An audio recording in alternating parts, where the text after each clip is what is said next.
Esta é a nossa quinta mensagem a respeito das 7 igrejas do Apocalipse. Hoje nós iremos falar sobre a igreja de Sardes. Então, vamos ler? Apocalipse 3, do 1 ao 6, diz assim: E ao anjo da igreja que está em Sardes, escreve: Isto diz o que tem os 7 Espíritos de Deus e as 7 estrelas.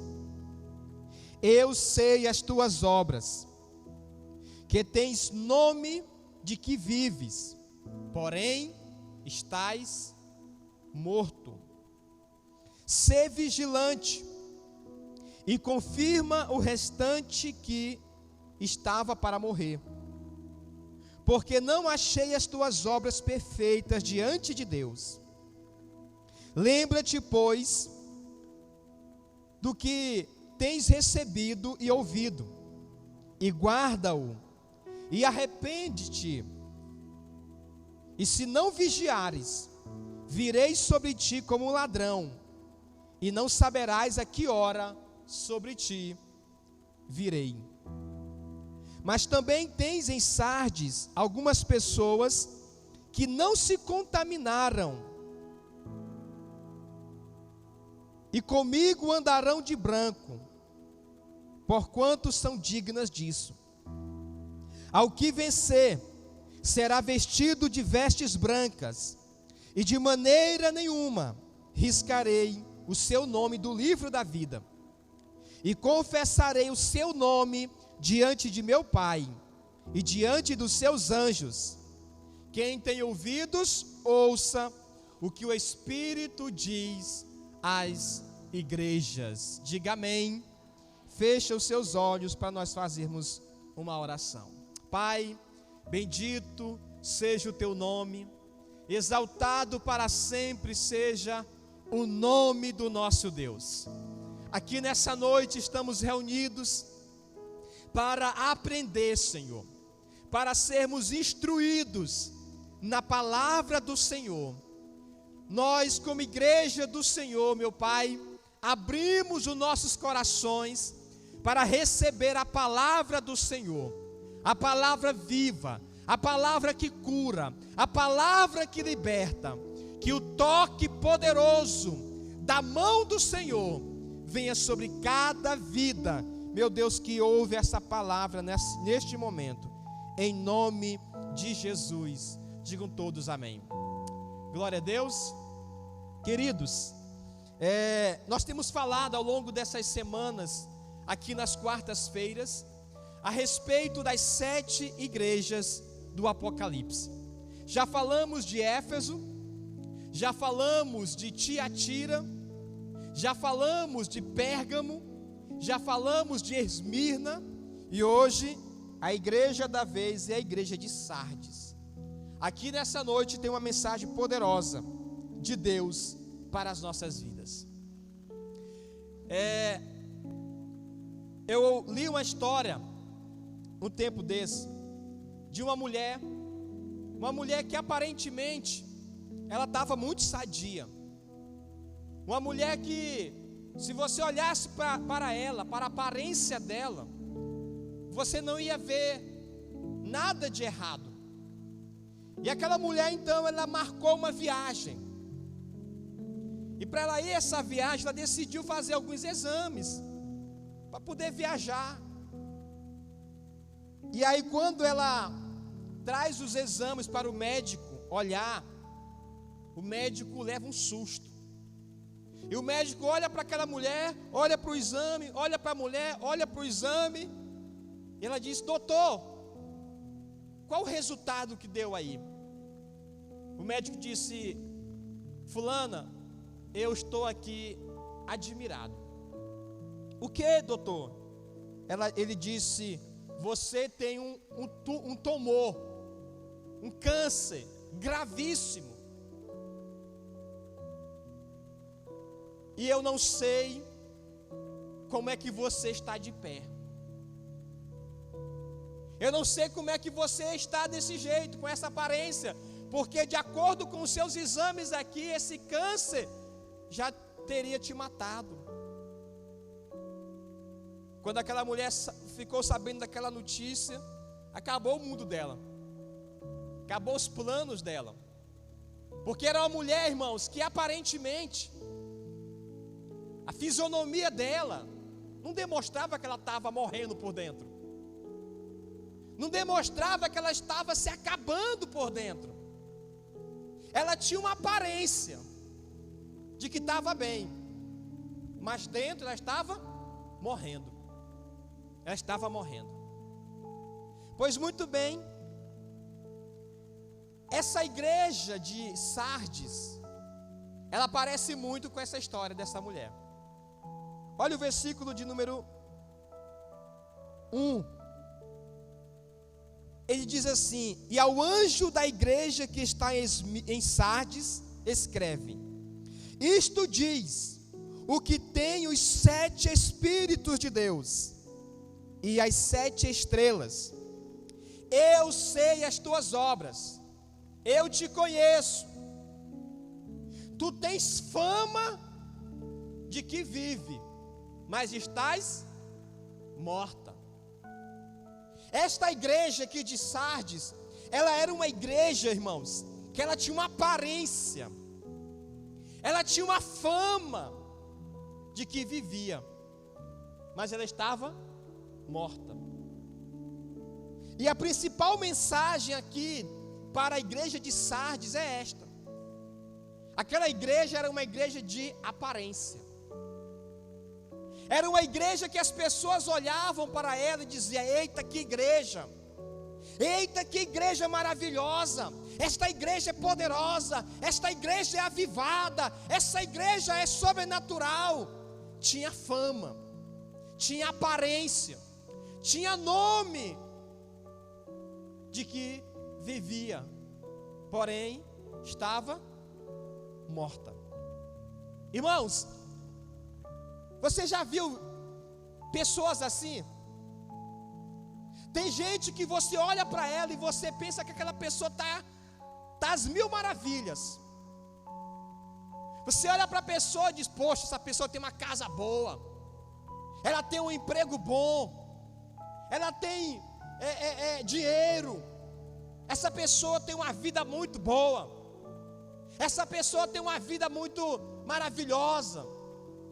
E aí, irmãos, quando você vai ouvir a pessoa, conversar com a pessoa, você percebe que a pessoa está morta por dentro. Você percebe que a pessoa está se acabando por dentro. Ela tem tudo fora, ela tem aparência. Ela tem aparência de que tem vida, porém está morta. Sabe? É por isso que a gente vê tantas pessoas correndo atrás das coisas para tentar se realizar, e no final elas descobrem que não conseguiram. Continua morrendo aqui dentro. Assim estava aquela igreja, uma igreja que tinha nome, uma igreja que tinha aparência, uma igreja, irmãos, que tinha uma fama bonita naquela cidade de Sardes.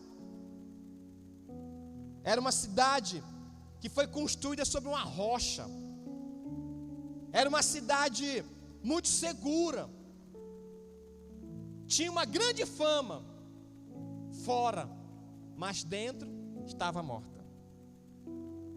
Como é que Jesus se apresenta para aquela igreja? Olha o versículo 1. Ele se apresenta como aquele que tem os 7 Espíritos de Deus.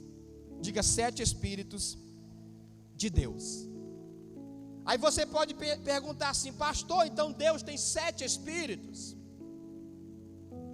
Não, você precisa entender o significado. Para isso nós vamos ler em Isaías, capítulo 11.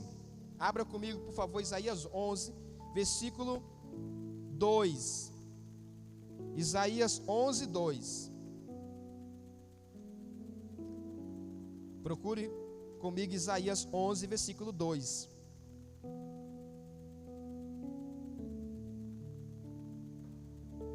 Amém? Posso ler? diz assim: e repousará sobre ele o Espírito do Senhor, e o Espírito de sabedoria, olha aí, você vai contando, Espírito do Senhor, Espírito de sabedoria, Espírito de inteligência, Espírito de conselho, de fortaleza, Espírito de conhecimento e de temor do Senhor. Amém? Aqui está os 7 Espíritos de Deus: o Espírito da inteligência, o Espírito da sabedoria, o Espírito do Senhor, o Espírito do temor. Na verdade, esses 7 Espíritos falam da perfeição de Deus, fala das características do Espírito de Deus. Amém? Em outras palavras, ele quer dizer o seguinte: eu sei todas as coisas. Minha é a sabedoria, minha é a inteligência, meu é o conselho, meu é todo o poder, o temor. Deus está dizendo: eu sei todas as coisas, eu conheço vocês, eu tenho as 7 estrelas na mão. Quer dizer, eu tenho a igreja, as 7 igrejas na mão. Aleluia. Então ele se apresenta para aquela igreja como aquele que sabe todas as coisas. Ele sabia que aquela igreja só tinha aparência, que aquela igreja, irmãos, ela só tinha nome, mas ela estava morta. Escute o que eu vou lhe dizer: é possível a pessoa viver na igreja, é possível a gente, irmãos, usar a Bíblia, a gente fazer os rituais de um crente, mas a gente está morto por dentro. Ter a aparência, mas por dentro está morto. Olha o versículo de número 2. O versículo 2, ele diz assim: sê vigilante e confirma o restante que estava para morrer. Diga: ser vigilante e confirma o restante que estava para morrer. Sabe o que ele está dizendo? Olha, no meio de vocês existe ainda alguns que estão para morrer. Esse mesmo versículo, esse mesmo sentido está no versículo 4, que ele fala assim, ó: mas também tens em Sarde algumas pessoas que não contaminaram suas vestes. Alguns poucos, os restantes, um remanescente no meio de vós. Então veja, por mais que aquela igreja tivesse só aparência, só fama, mas Deus fala assim: olha, no meio de vocês ainda tem um restante, no meio de vocês ainda tem um remanescente, no meio de vocês ainda tem uns poucos que não se contaminaram. Olha, irmão, escute o que eu vou lhe dizer: Deus sempre vai ter os dele. Por mais que a gente pense que as coisas desandaram, Deus vai sempre ter os dele. Deus sempre teve, aleluia, Deus sempre teve os remanescentes. E o que nós temos falado aqui sobre essas 7 igrejas é que elas também representam 7 períodos de tempo na história da humanidade. Eu já falei que ao longo dos anos, quando parecia que a igreja ia acabar, Deus levantava de novo um povo, Deus levantava de novo um remanescente, Deus levantava de novo homens e mulheres, irmãos, que não se contaminaram. Eu quero dizer para você que mesmo nesses dias que nós estamos vivendo, irmãos, Deus tem os dele. Aleluia, glória a Deus. Aqueles que não se contaminam com o pecado. aqueles que não se contaminam com o pecado. Mas também esse texto, ele tem um sentido de que mesmo aquela pessoa que só tem aparência, mesmo aquela pessoa que só tem fama de que está viva, mas está morta, o texto diz, ainda tem um restante em ti, ainda tem alguma coisa em ti ainda, uma faísca, que tu pode reavivar ela. Irmãos, enquanto há fôlego de vida, enquanto a pessoa tem o fôlego de vida, por mais que ela esteja morta interiormente, mas ainda tem ainda uma faísquinha lá dentro dela. Você pode conversar com qualquer pessoa que esteja mesmo lá embaixo, mas você vê que a pessoa ainda diz assim, não, eu ainda sinto no meu coração assim um toque de Deus. Eu estou longe, eu estou fora dos caminhos de Deus, mas eu ainda sinto aquele chamado, ainda tem uma chama, ainda tem lá, irmãos, algo dentro daquela pessoa, e Deus está dizendo assim, olha, não deixe apagar, não deixe morrer este restante, este pouco que está dentro de você. Aí ele diz mais no versículo 2, porque não achei as tuas obras perfeitas diante de Deus. Então, voltando à igreja de Sardes, a igreja que tinha fama, uma igreja que tinha nome naquela cidade, uma igreja que tinha obras, porém eram obras que Deus diz, eu não me agradei das tuas obras. As tuas obras não são perfeitas diante de mim, as tuas obras não me agradam, as tuas obras não me glorificam. Irmãos, escute o que eu vou dizer. A gente está vivendo dias em que é possível que uma igreja faça muita coisa, realize grandes obras, mas Deus diz, eu não me agradei. Porque o que tu está fazendo não é para glorificar o meu nome, o que tu está fazendo é para aparecer o teu nome, é para fazer grande o teu nome. É o que essa igreja estava fazendo. Essa igreja não estava fazendo o nome de Jesus ficar engrandecido. O que estava sendo engrandecido era o nome daquela igreja. O que estava tendo fama era o nome daquela igreja e não o nome de Jesus. Escute o que eu vou dizer para você, querido. Deus nunca vai dividir a glória dele. Se uma igreja está buscando fazer o nome dela, se uma igreja está buscando engrandecer o nome dela, Deus já diz, as tuas obras não são perfeitas diante de mim. Se nós fizermos alguma coisa para que o nosso nome seja engrandecido, se nós fizermos alguma coisa, Deus diz, as tuas obras não me agradam, as tuas obras não são perfeitas diante de mim. Então veja, foi uma igreja que fez muitas obras, mas fez para ter nome, fez para ter o nome.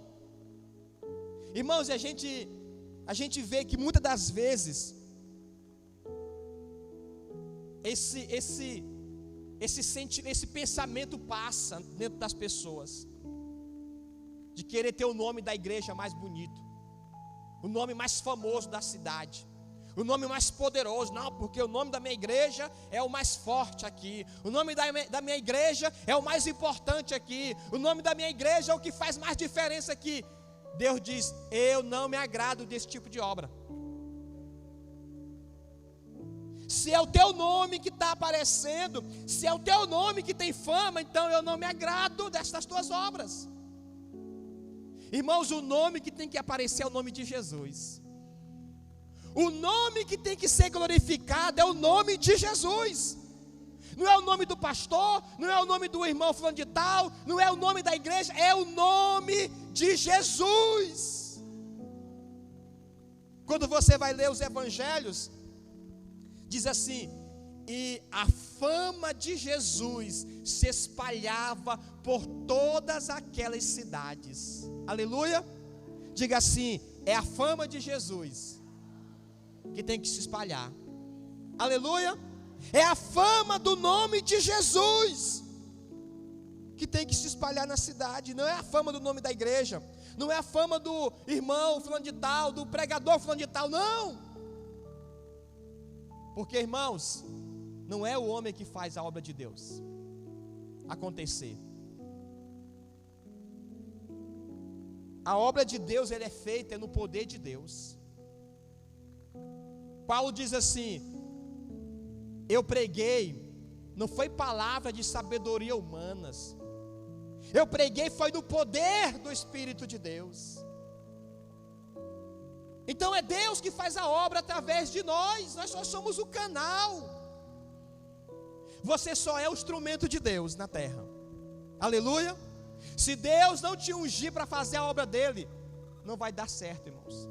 Se Deus não colocar o poder dele sobre você, se Deus não colocar a unção, a capacitação dele sobre nós, então não tem fruto algum nosso trabalho.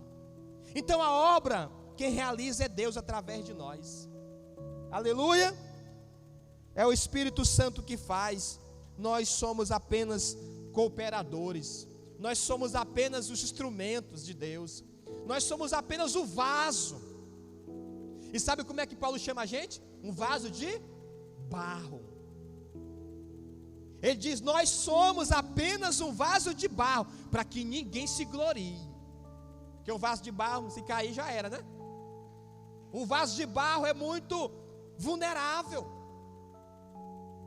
Então, queridos, o nome que tem que ser engrandecido é o nome de Jesus. Diga glória a Deus. Então ele diz para aquela igreja: olha, as obras de vocês não são perfeitas diante de mim. Aí ele vem e diz assim, o versículo 3: lembra-te, pois, do que tens recebido e ouvido, e guarda-o, e arrepende-te. Deus diz para aquela igreja: olha, lembra de tanto que vocês receberam. Lembra de tantas coisas que vocês receberam. E guarda-o. E arrepende-te. Queridos, quantas coisas de Deus você já recebeu? Quantas bênçãos, quantas vitórias, quantas conquistas, quantos livramentos que Deus já deu na sua vida. Mas ele diz assim: olha, lembra. Se a gente parasse, irmãos, para lembrar sempre de como Deus é fiel em nossas vidas. Imagine que aqui está a sua caminhada, a sua jornada de vida. 10 anos, 20 anos, 30 anos, você está andando. E Deus está fazendo na tua vida coisas tremendas. Não esqueça disso, queridos. Não esqueça do que Deus tem feito na tua vida. Porque no momento que nós esquecemos do que Deus fez nas nossas vidas, nós morremos. A gente morre. Porque o que é que dá vida para nós? O que é que dá vida para o crente? O que é que dá vida para a igreja? É constantemente a igreja lembrar que Deus é que tem sido bom para com ela, que Deus é que tem abençoado, que Deus é que tem derramado graça, que Deus é que tem protegido, que Deus é que tem dado vitória. Lembra? Ele diz: arrepende-te.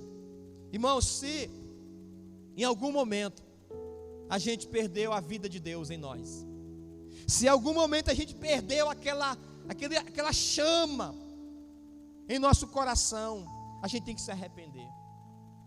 O único caminho para voltar, para ter outra vez queimando nosso coração a vida de Deus, é o arrependimento. Então ele diz para aquela igreja: arrepende-te. Se você não se arrepender, olha o que diz, versículo 3: Se não vigiares, virei sobre ti como um ladrão, e não saberás a que hora sobre ti virei. Ele está dizendo: olha, se vocês não ficarem vigilantes na vida de vocês, se vocês não ficarem vigilantes na fé de vocês, eu virei como um ladrão, em uma hora que vocês nem imaginam.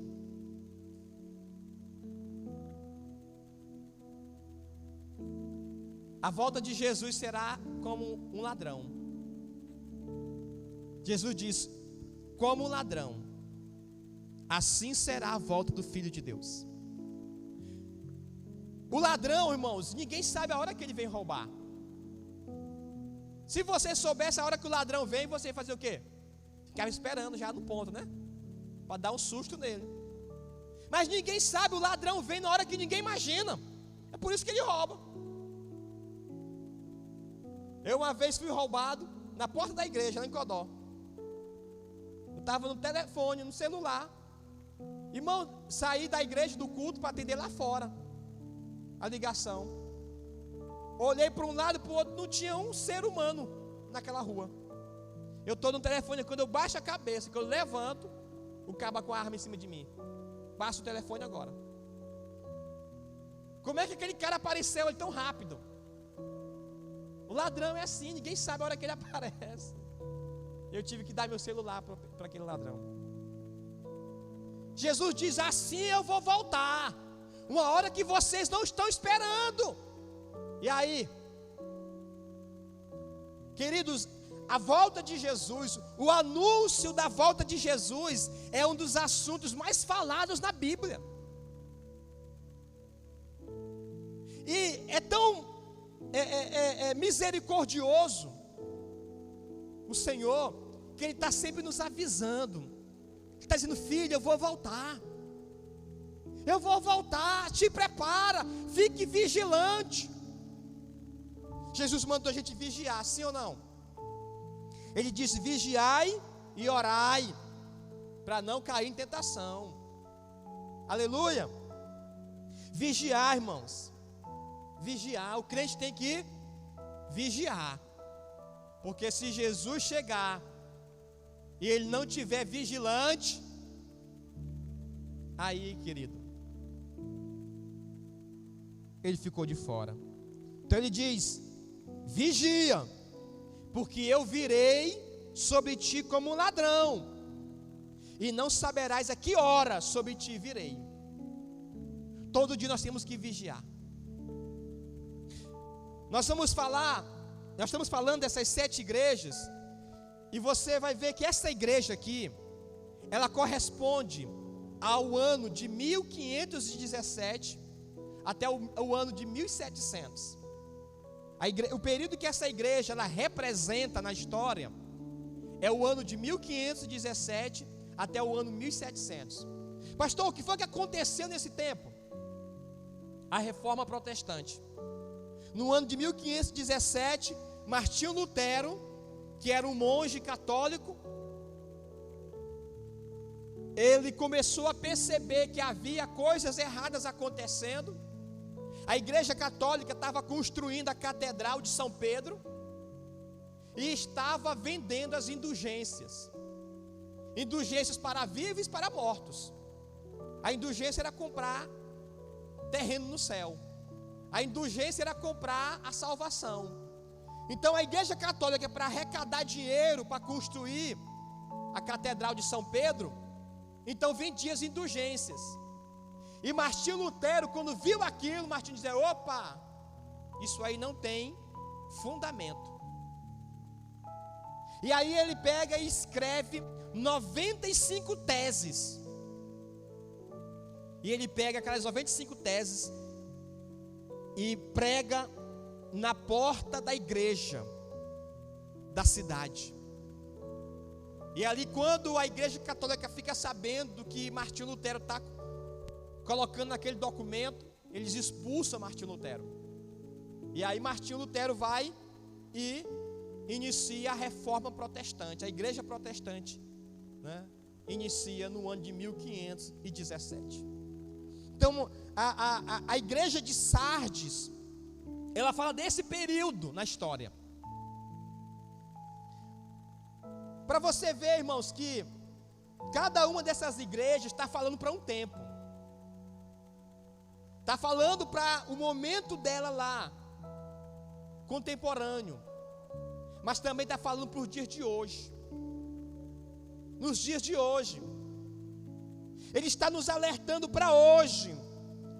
Para a gente ser uma igreja viva, não só de aparência, mas uma igreja viva de fato. Aleluia. E aqui tem uma promessa. No versículo 4. No versículo 5.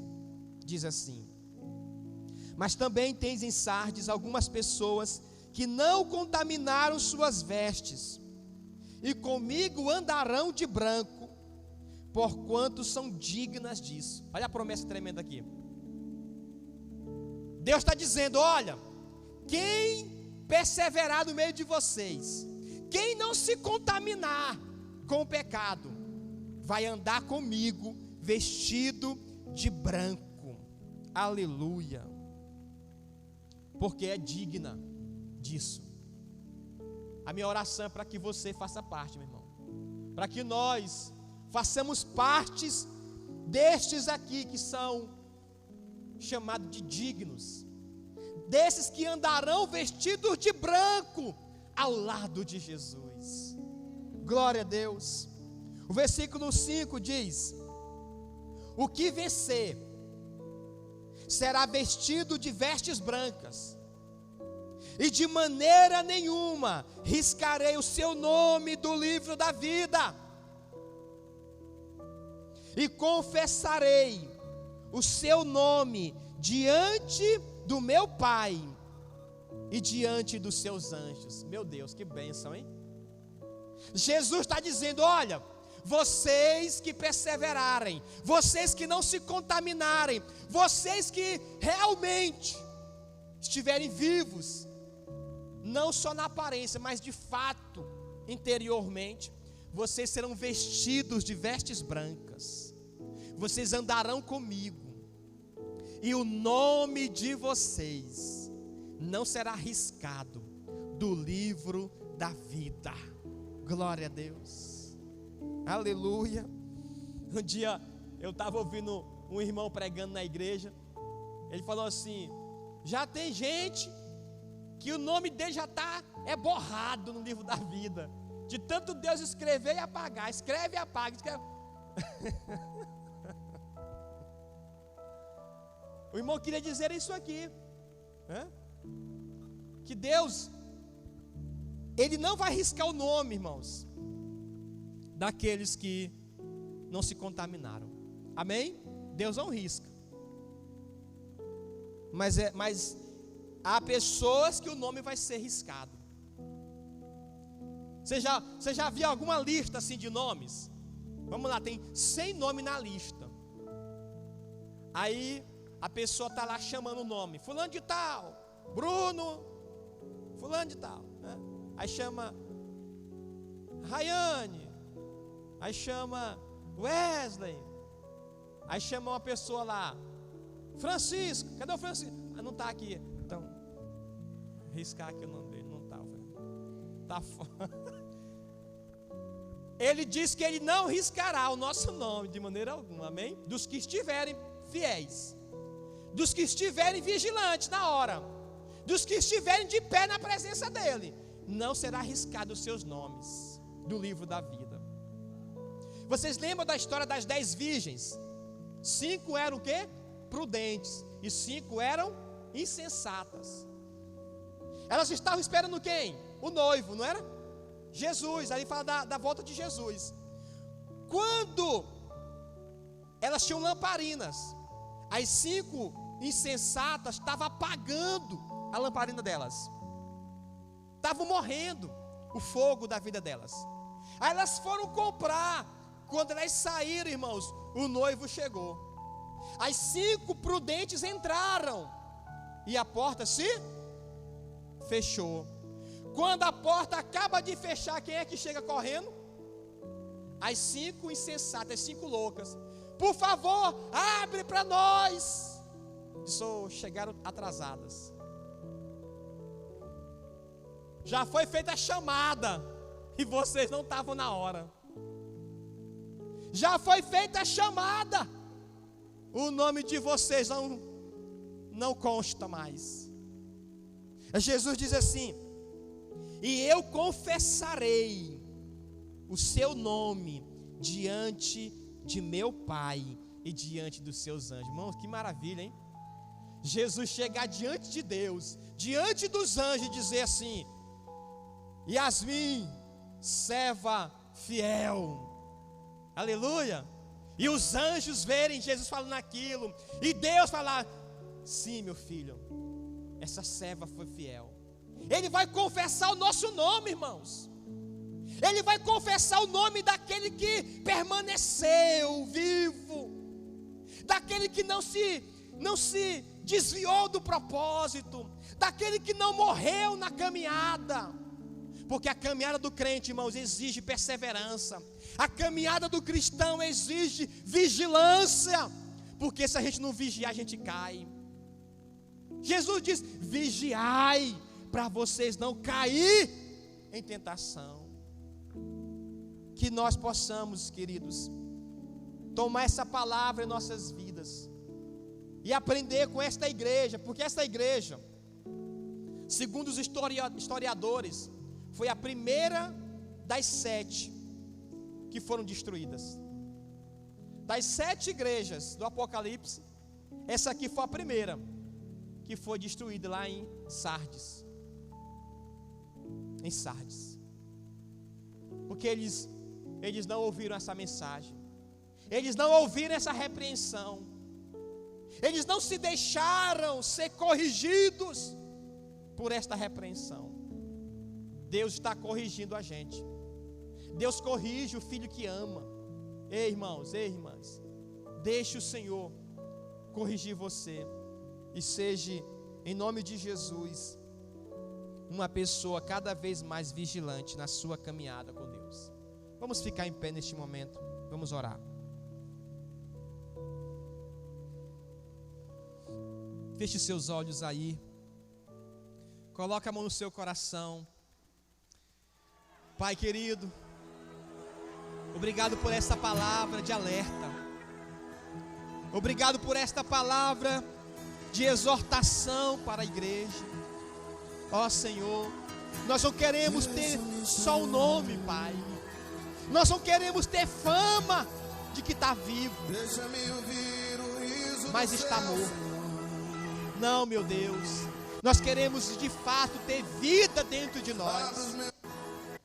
Nós queremos de fato, Senhor Deus, ser aqueles remanescentes, aqueles que não se contaminaram com o pecado, aqueles, meu Deus, que não deixaram a chama da vida de Deus se apagar em seu coração. Ó Espírito Santo, eu oro neste momento por todos que estão aqui presentes, pelos que estão nos acompanhando pela internet, para que o Senhor toque no coração desta pessoa agora, para que o Senhor, meu Deus, desperte agora o teu povo, que sejamos despertados. O Senhor disse: eu virei como um ladrão, uma hora que você não espera. O Senhor nos diz para ser vigilante, todo dia, ser vigilante. A igreja não pode parar de vigiar. A igreja tem que estar sempre desperta. A igreja tem que sempre estar com seus olhos espirituais abertos, para que ela não seja tomada de surpresa na volta de Jesus. Ó Senhor, nós oramos nessa noite, Pai, em nome de Jesus, que este alerta venha despertar o nosso coração. Ó Espírito Santo, eu oro por cada um, eu oro por a tua igreja, pelos teus filhos. Fortalece, Fortalece a fé do teu povo. Fortalece, Senhor, que o teu povo não venha se afastar do caminho. Que o teu povo venha ser encontrado um povo fiel, um remanescente, que não se contamina, Senhor, com este mundo, com o pecado. Uma igreja que não se contamina, uma igreja vigilante, uma igreja, meu Deus, que terá o seu nome, o nome de cada filho, Deus, confessado diante do Pai e diante dos seus anjos. Eu oro por cada um aqui nessa noite, que esta palavra fique em seus corações e que haja um avivamento em seus corações. Em nome de Jesus nós oramos. Digam todos amém. Dê um aplauso a Jesus bem forte. Glória a Deus. Amém. Sábado tem rede de jovens. Domingo nosso pela manhã, escola de líderes às 9 horas. Ainda dá tempo de você. Sexta-feira vai ter uma programação lá na cidade de Governador Luiz Rocha. E vai ter uma caravana aqui das mulheres, né? Para aí quem quiser ir falar com a pastora aqui, as mulheres. Aleluia! Deus abençoe, querido, sua vida. Graça e paz. Atrai-me junto a ti, sim.